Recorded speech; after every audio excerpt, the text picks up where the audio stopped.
Hello mga kaibigan. Ayan. Okay. November 24. No, November 24 na po tayo. At araw na po ng Biyernes. Ang bilis po ng panahon. Malapit na po mag-December. Tatanda na naman tayo, no?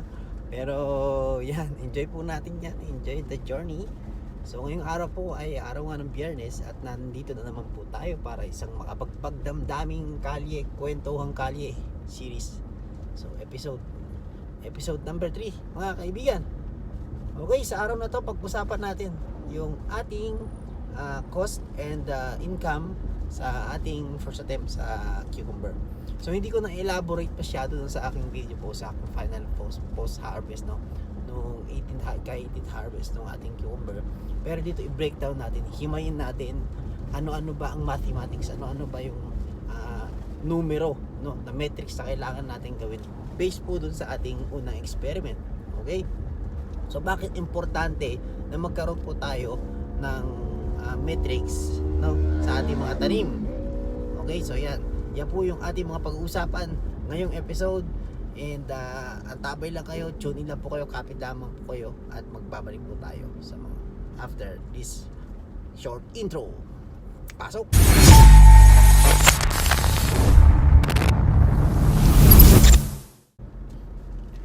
Okay, welcome back mga kaibigan. So yan, medyo tayo ngayon, medyo hyper tayo ngayon dahil maraming mga magagandang nangyayari sa buhay-buhay. So it's not bad to be grateful sa mga bagay-bagay na nangyayari sa atin. Siyempre may mga minsan may mga problema dumarating, may mga roadblocks, may mga problema, pero ang technique po dyan, ang key po dyan, huwag nyo pong masyadong pansinin pag may problema po kayo. Focus po kayo sa mga bagay na magaganda sa inyong buhay. So focus kayo sa magpapaganda ng mood, no? Dahil wala pong point kung doon kayo dwell sa mga problema sa buhay-buhay. Hindi po tayo makaka-move on, hindi po tayo magkakaroon ng magandang araw sa mga future. Okay? So yan po yung ating gagawin ngayon. Be grateful, maging positive sa buhay. Now, moving on sa topic natin ngayong araw, which is yung mga metrics na nakuha natin. Ipaliwanag natin isa-isa po yan. So, unang-una, number 1 ay ang ating tinatawag na cost per production. Yan. Yung cost per production po ay galing po yan sa total cost. Ano yung total cost mo? Ano yung total na nagastos mo, no? So within the period po ng iyong pagtatanim. Halimbawa sa case po natin yung ating greenhouse cucumber batch 1. So ilan yung nagastos ko sa buong span. Okay? And then i-divide po yon sa total na harvest. So yun po ang ating number 1 metric. Cost of production per kg. So yan, tatandaan po natin yan. So ano po ang kailangan natin gawin para sa cost of production per kg? So remember po, per kg, hindi po per sack, hindi po per tons, hindi po per ton, per kg tayo. Kasi yun po yung pinakamaliit na unit na pwede nating magamit. Okay? So gagamitin natin yan.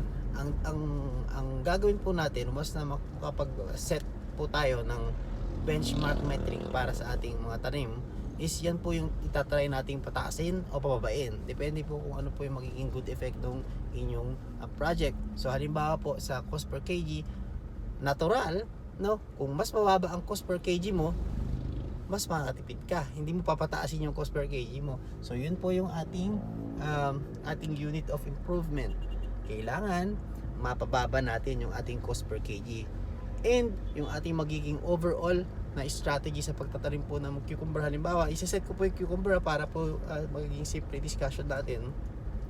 So, yung mga susunod po nating season o susunod nating tanim, ang goal ay mabit natin yung lowest low ng ating cost per kg. So, dyan po papasok yung incremental micro improvement to achieve yung ating ultimate goal, which is highest yield at lowest cost of production per kg. So yan, simpleng vision ng ating gardening. Okay? So yan, sundin po natin yan. Ngayon, okay, tapos na. Number 1, cost per kg. So, nakuha natin yan, tinotal natin yung overall cost.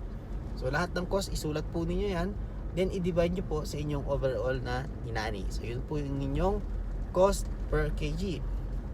Number 2 metrics ay yung ating average yield per plant. Yan, average yield per plant. So ito po ay a measurement of production ng ating tanim. So halimbawa po ako, yung pong aking batch 1 ng cucumber, meron po akong 141 na puno nung tinanim ko siya. And then habang inaalagaan ko siya, namatay yung tatlo. So sa 138 ko na siya i-compute. Ngayon, yung pong yield per plant, average yield per plant, kukunin nyo po yung total na harvest po ninyo. Okay? Kunin po yung total and then i-divide po sa number of plants. Alright? So nakuha na nyo na po ba? Ngayon, pag dinivide nyo po sa number of plants, ang measurement again ay kg, hindi po sacks, hindi po tons. Kailangan pare-pareho po yan. Kung kg po dun sa new metric sa cost of production, kg rin dun sa iyong yield per plant. So, ano-anong kailangan mo para makuha mo yung average yield per plant? So, unang-una yung total production. O di ba nagre-record tayo? Di ba mga gap gap following tayo ng gap protocol. So, nire-record natin yung ating ani. And then nililista rin natin ilan yung number of plants. So, yun po yung per plant. Kaya i-divide lang po natin 'yan. So, kunin natin yung total yield with din that specific crop cycle or crop period, and then i-divide po natin sa number of plants. So, doon po natin makukuha yung yield per plant. Okay, yan yung number 2. Number 3, ano ba yung number 3? Ayun, number 3, income per meter, no? Income per linear meter or sales per linear meter. So kukunin po natin 'yan. Bakit importante 'yan? Okay? So unang-una bago ko i-discuss yung importance ng pagkuha ng linear per meter, alamin muna natin, discuss muna natin paano natin makukumpute yung yung sales per linear meter. Okay? So ang gagawin po ninyo, susukatin niyo po yung haba ng bed. Siyempre naka-meter po yung, kumbaga naka 1 meter po yung bed niyo. Kung 1 meter po yung lapad ng bed niyo, di may linear meter po kayo. Ngayon kung 2 meters naman, dito times 2 nyo lang po yan. Okay, simple arithmetic lang po yan. And yan lang po susundin nyo. Ako, para ma-simplify ko yung aking pagkukumpute, yung aking bed naka-standard sa 1 meter. Okay, ngayon susukatin ko lang yung haba nun. So halimbawa po yung ating bed dyan sa ating experimental area, sinukat ko na po yung haba niyan. And then kung ano po yung total linear meter, di-divide ko lang po yun sa aking total sales. Okay, yung amount na napagbentahan, i-divide ko po siya. So doon ko makukuha yung aking sales per linear meter. Okay, sales per linear meter. So saan naman natin magagamit yan? Syempre guys, pag nag-expand ka na, gusto mo nang mag-level up ng production, so yan yung gagamitin mong basehan, no? Sa yung feasibility study, sa yung ang tawag doon, sa yung market study or production study, no? Kasi yan ang magsisilbing decision numbers mo, yan yung metrics natin. Ilan yung potential na income per linear meter para mailalagay mo na sa mind mo ba itong maaari kong gastos yan, ito yung maaari kong gastos yan. Kapag put up ako ng 1,000 linear meters, ito yung maaari kong anihin. So we are talking about here of sustainability, yung long-term business operations po natin sa ating agripreneur or agribusiness. Linear or sales per linear meter. Okay, so ano po yung katabi ng sales per linear meter? Ano yung cost per linear meter? O di ba? So kung halimbawa mayroon kang area na nakita na bakante, no, sa iyong bukid or sa iyong garden, so alam mo na agad kung magkano kaya yung ipupuhunan ko rito. Kung magtatanim ako ng pipino for example, magkano kaya yung dapat kong ihanda, dapat kong i-ready.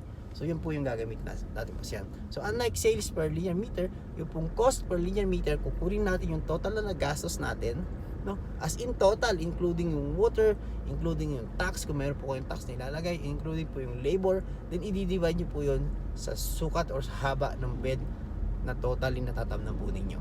Okay, baliwanag po yun. Yun po ang cost per linear meter. Ano pa? So meron pa po ako rito, sinusukat yung pong average fruit weight. Okay, so paano naman natin kukunin yung average fruit weight? So ito po is for the basis of ano lang, or for estimation lang. Hindi nyo po need na gawin to sa mga susunod na araw, dahil ang kinukuha ko lang po rito initially is ilang kilo ba or ilang grams ba yung ibinubunga ng isang fruit ng hinaharvest ko. Kasi kung gusto kong mapataas halimbawa yung yield ko, kailangan kong palakihin yung bunga, kailangan kong pabigatin yung bunga. Kaya kinukuha ko rin po yung average weight per fruit. So paano natin kukuha yung average weight per fruit? So pag ganito po kasi kaliit, no, yung ating pong garden kasi ay konting puno lang, so nabibilang ko po yan isa-isa. Pero pag maluwangan na po, hindi nyo magagawa yung ginagawa ko, binibilang ko po isa-isa. Gagawin nyo na lang po, magsasampling na lang po kayo.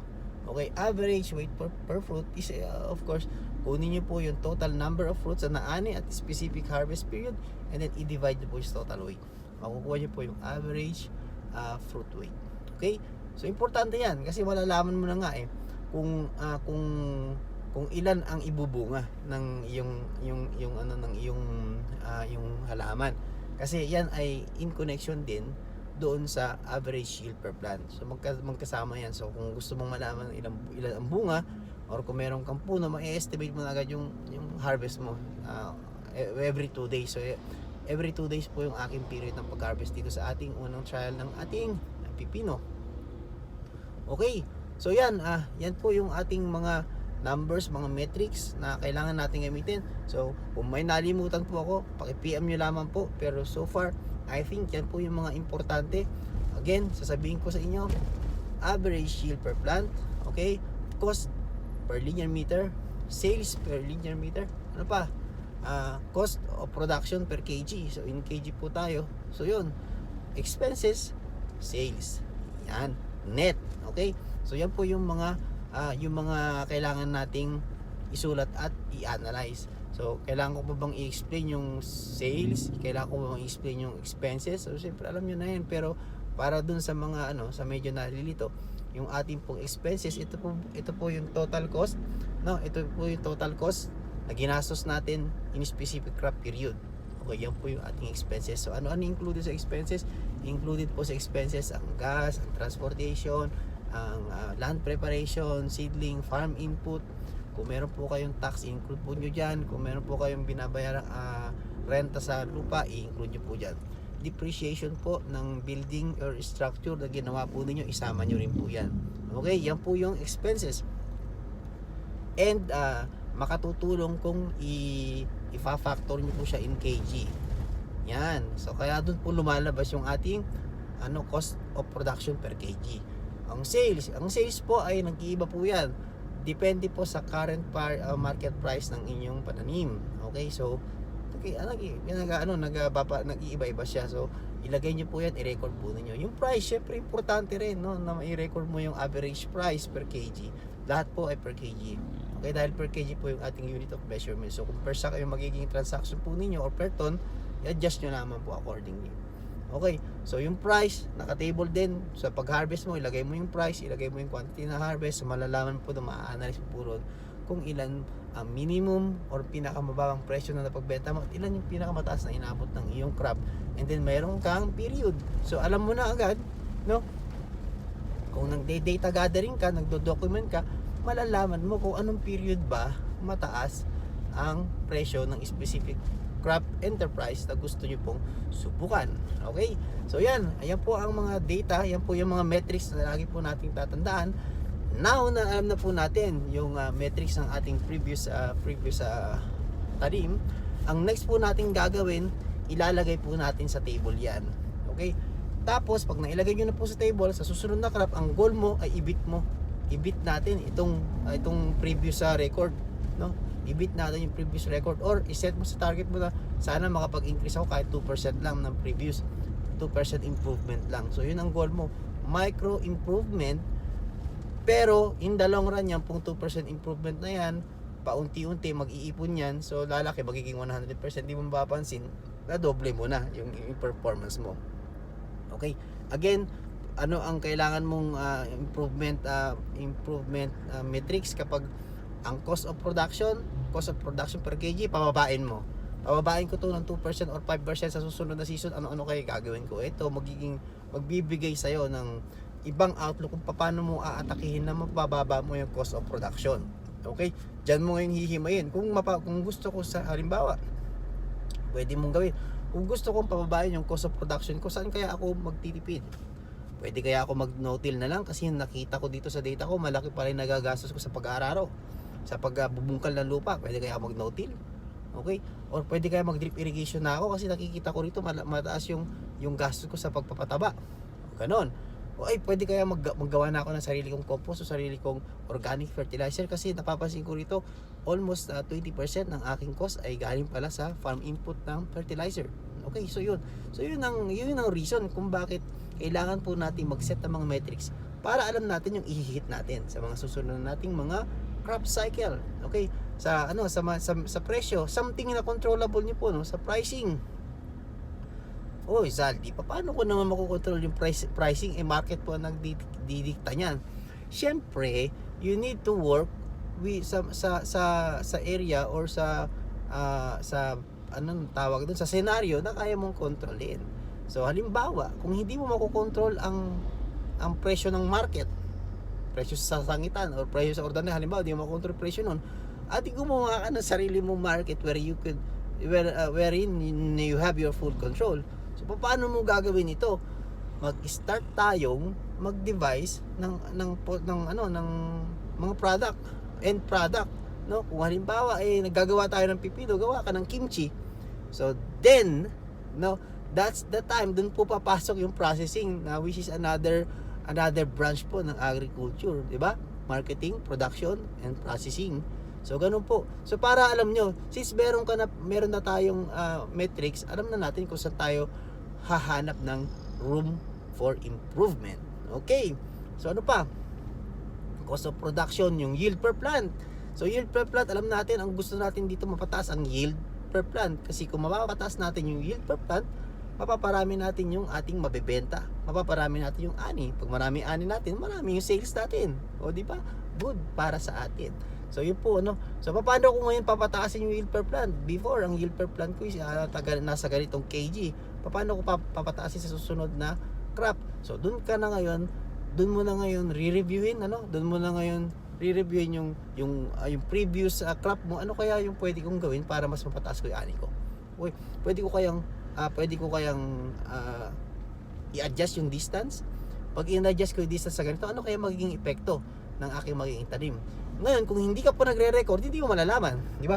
Pero kung nagre-record ka at alam mo na yun lang ang binago mo, yung distance lang, at tumaas po ng certain percentage yung ani, alam mo immediately 90% na, ang reason dyan is pag pala nilayon ko ng konti, mas dumadami pala yung big sizes, mas dumadami yung good sizes, mas marami akong nabebenta.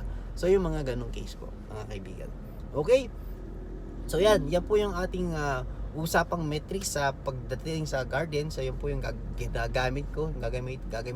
gagamitin natin para tuloy-tuloy ma-improve muna po natin yung ating pag-garden. So yun lamang guys ang ating usapang kalye for today. Hopefully ay meron po tayong pare-pare po tayong may natutunan sa segment po na ito. Again, i-review nyo po kung meron po kayong hindi maintindihan sa ating mga terminologies. Feel free to leave comment below. Mag-comment na po kayo at I'll try my best para maipaliwanag po sa inyo ng mas maayos. Okay, pasensya na po kayo. Hindi po talaga ako magaling magturo, pero yan, ibinabahagi ko lamang po sa inyo yung aking kaalaman para sabay-sabay, sama-sama tayong matuto at sama-sama nating ma-i-adjust yung ating strategy sa pag-atake sa ating mga garden or agripreneur or agri-enterprise. So yun lang po. Thank you. Mag-ingat po kayong lahat. Magkita-kita po tayong muli sa susunod na Kwentong Kalye segment. Bye-bye!